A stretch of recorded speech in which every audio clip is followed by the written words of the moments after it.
Il existe une centaine de vidéastes YouTube spécialisés dans les reptiles, et certains d'entre eux sont universellement appréciés. Mais que diriez-vous si je vous disais qu'il y a 5 raisons pour lesquelles vous devriez peut-être arrêter de regarder Snake Discovery?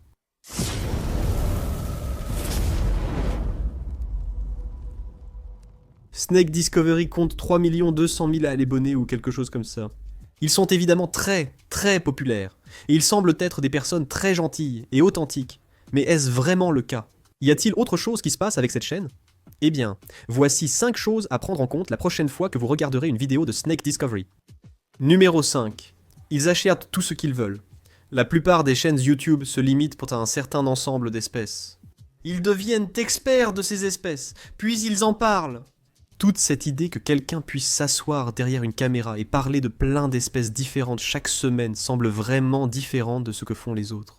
Non seulement cela, mais la plupart des youtubeurs élèvent une certaine espèce ou un groupe d'espèces, et tout ce qu'ils achètent sert à un projet d'élevage.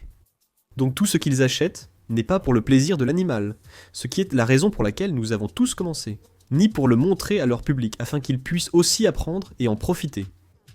Non, la plupart des youtubeurs le font de la bonne manière, ce qui signifie qu'ils achètent seulement certaines choses, montrent ces choses encore et encore, puis les reproduisent jusqu'à l'épuisement.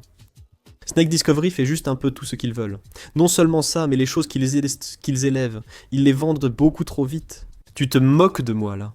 Ils vendent absolument tout, c'est tellement agaçant pour moi. Je ne peux pas acheter ce que je veux quand je veux, parce qu'ils sont tellement populaires que tout est épuisé.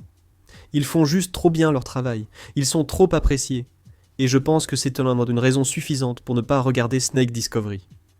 Numéro 4. Ils sont une mauvaise influence. Ce que je veux dire, c'est que je n'avais aucun pitu au fils avant de commencer à regarder Snake Discovery. Et puis ils se sont mis à parler des serpents taureaux, et à quel point ils sont géniaux. Et oh, ils ne sont pas aussi mauvais que ce que les gens disent. Et tout d'un coup, maintenant j'ai plein de pitu au fils. Ils ne me lancent même pas sur les serpents à nez retroussé, tu plaisantes. J'ai commencé à regarder leur chaîne, j'avais genre 2 serpents à nez retroussé. Et puis j'ai découvert qu'il y en avait plein d'autres super cool grâce à leurs vidéos. Et tout d'un coup, maintenant j'en ai genre 15. Je ne peux pas me permettre de continuer à regarder Snake Discovery. Ils me montrent toujours de nouvelles choses que je trouve géniales. Leurs varans arboricoles bleus, tu plaisantes? Je les regarde, je vais chez eux quelquefois. Je vois à quel point ils sont incroyables. Et maintenant, tout d'un coup, j'ai des varans arboricoles bleus. Et tu pourrais dire, eh bien Adam, tu as pris ta propre décision. Tu as choisi d'acheter tous ces animaux. D'accord, mais tu ne penses pas que c'est possible. Peut-être que c'est possible que Snake Discovery fasse partie du grand lobby des reptiles, et que le grand lobby des reptiles leur verse une commission sur chaque reptile qu'ils vendent grâce à leur influence? Je ne pense pas être fou ici. Sans parler du fait que j'achète aussi des terrariums plus grands à cause de leur influence. Avant, je gardais tout dans de plus petits terrariums. Puis j'ai vu ce qu'ils faisaient avec leurs animaux. Des soins meilleurs, plus éthiques. Et maintenant, je m'occupe de mes animaux d'une meilleure façon. Parce que j'ai commencé à regarder leur chaîne. Donc faire ce qu'il faut est devenu vraiment, vraiment cher. Et c'est de leur faute. Donc numéro 3. Ils utilisent des racks. Il y a actuellement une vive discussion sur internet à propos de l'utilisation des racks. J'ai fait toute une vidéo ici sur les moments où ils sont appropriés ou non. Mais nous savons tous, parce que les gens sur TikTok l'ont dit, et c'est la seule information dont vous aurez jamais besoin sur quoi que ce soit, que les racks, c'est complètement faux. Garder des animaux dans des racks, c'est totalement mauvais. Je veux dire, évaluons vraiment ça ici, d'accord? Bien sûr, ces racks ont l'air jolis et agréables. Ils sont faits pour les bébés. Et ensuite, tout finit par être vendu, et les adultes vont dans un espace de croissance. Mais écoutez, les racks sont mauvais, pour plusieurs raisons. Par exemple, supposons qu'un bébé serpent, oignose, comme celui que vous voyez ici, vous voudriez le garder dans quelque chose comme, je ne sais pas, un terrarium de 5 gallons, parce qu'il est vraiment très petit.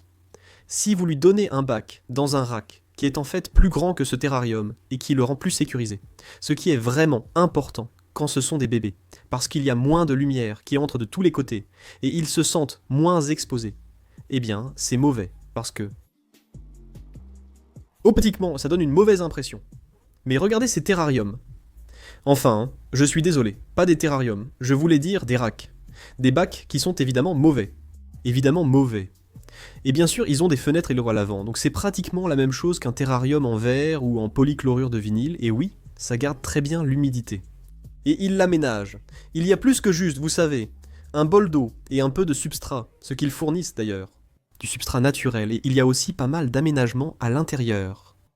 Et c'est plus grand que la plupart des terrariums que la plupart des gens offrent à ces espèces. Mais ce n'est pas la question. La question, c'est qu'ils utilisent des racks, ce qui n'est pas bien. Et c'est vrai que j'ai aussi un petit rack pour mes nouveau-nés que j'utilise pour mes petits. Donc je ne pratique pas vraiment ce que je prêche. Et je m'énerve à propos de ce que quelqu'un fait alors que je fais exactement la même chose. Mais c'est tout à fait normal. Sur internet, on le sait déjà. En plus, ce n'est pas moi qui ai 3 millions d'abonnés et que tout le monde voit tout ce que je fais. Et je peux me cacher derrière ma façade, personne ne sait vraiment ce que je fais. Je suis plus vertueux en te disant sur internet que ce qu'ils font est mal. Évidemment, je vais lancer un Reddit ce soir. Je devrais créer un Reddit avec un pseudo et un avatar d'un personnage d'animé. Ça leur apprendra ? Numéro 2. Ils gardent tes hontes des serpents venimeux, ce qui est évidemment très dangereux. On ne peut pas juste laisser des youtubeurs aller chercher des serpents venimeux. D'accord ? Ils ont été formés et ont suivi une formation. Et leur gardien de zoo a suivi une formation. Et les serpents qu'ils gardent sont des espèces locales. Ils les utilisent à des fins éducatives.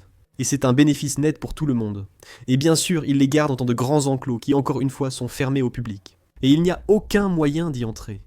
Et bien sûr, peut-être que seules certaines personnes ont les clés de ces armoires verrouillées spécifiques, qui se trouvent dans leurs enclos sont formées.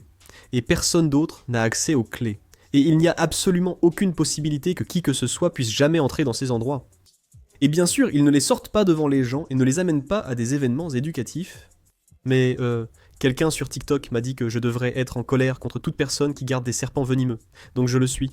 Snake Discovery, c'est mal. Et en bonus. Avant qu'on arrive au numéro 1. Comment osent-ils garder des serpents que la plupart d'entre nous ne peuvent pas avoir dans leur zoo, qu'ils montrent tout le temps ? On a compris. Vous avez carrément un zoo, et bien sûr, vous l'avez mérité à la sueur de votre front. Et vous... Enfin bref. Le point c'est... Vous avez des pythons birmanes, des pythons réticulés, des boas argentins, des animaux qui ne conviendraient pas à la plupart des gens. Alors pourquoi les montrer sur internet, et donner envie à d'autres personnes d'avoir ces animaux ? Bien sûr, vous mettez des avertissements, et je comprends. Vous dites aux gens, vous savez, de ne pas le faire, et vous avez ces enclos de la taille d'une pièce.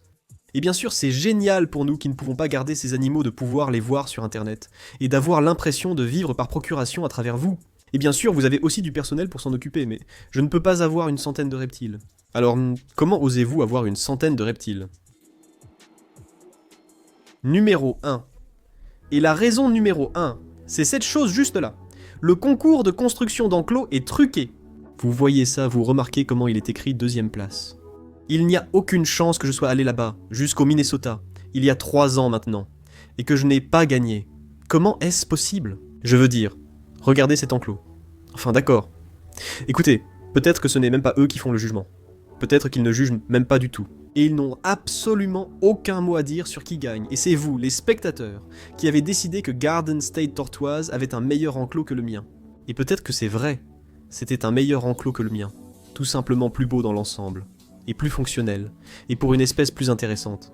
Et peut-être qu'ils l'ont mieux présenté et qu'ils sont tout simplement plus sympathiques en général, mais je pense toujours que c'est la faute de Snake Discovery. Parce qu'ils amènent plein de gens, ils ont plus de 3 millions d'abonnés, et ils permettent à tous ceux qui ont un public plus petit de passer sur leur chaîne, ce qui est complètement altruiste, et ne leur apporte aucun avantage, mais profite à tout le monde d'autres. Et bien sûr, ils font énormément de travail sur ce projet. Ils sortent une super série de vidéos, c'est amusant et captivant. Et nous avons tous publié les vidéos, ce qui crée toute une communauté, et tout le monde peut voir différentes façons dont les gens montent, assemblent les choses, et racontent des histoires. Et ça montre un peu les coulisses de ce qu'est vraiment YouTube. Et peut-être que ça semble positif au final, mais je n'ai pas gagné, et c'est une raison pour laquelle je vais arrêter de regarder Snake Discovery, simplement parce que je trouve ça injuste et mal, et que j'aurais dû gagner. Qu'en pensez-vous ? Quelles sont, selon vous, les raisons pour lesquelles vous arrêtez de regarder Snake Discovery ? Mettez-les dans le même genre que ce dont on a parlé aujourd'hui, bien sûr. Et y a-t-il d'autres youtubeurs sur lesquels vous voulez que je fasse des vidéos pour vous dire pourquoi vous ne devriez plus les regarder ? Peut-être qu'on fera Clint, Garrett, Jay, Mikey ou Hans Canada. Il y a tellement de chaînes que vous ne devriez tout simplement pas regarder. Et j'aimerais vraiment vous dire exactement pourquoi. Si ce n'est pas déjà fait, merci de liker et de vous abonner, ça aide vraiment. Et comme toujours, merci au soutien sur Patreon, vidéos en avant-première, réduction sur la boutique, tout ça et plus encore. Le Brésil c'est $1 par mois. Et comme on fait 2 vidéos par semaine, ça veut dire qu'on se retrouve dans la prochaine.